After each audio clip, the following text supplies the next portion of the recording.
সূরা কাহাফ তেলাওয়াত করার জন্য। আল্লাহ তাআলা তৌফিক দান করেন।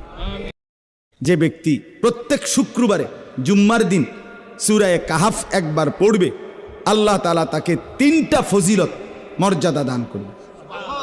নবীজি সাল্লাল্লাহু আলাইহি সাল্লাম বলছেন, 1 নাম্বার, এই সূরা পুরাটা যে পড়বে শুক্রবার দিন, আল্লাহ তাআলা তার জমিন থেকে মানে তার পায়ের নিচ থেকে 7 আসমান পর্যন্ত তার জন্য পুরাটা জায়গা নূর আলোকিত করে দিবে।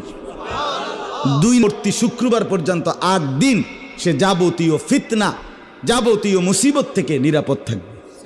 3 নাম্বার, পরবর্তী 8 দিন যদি দাজ্জালও বের হয়, আল্লাহ তাকে দাজ্জালের ফিতনা থেকে রক্ষা করবে।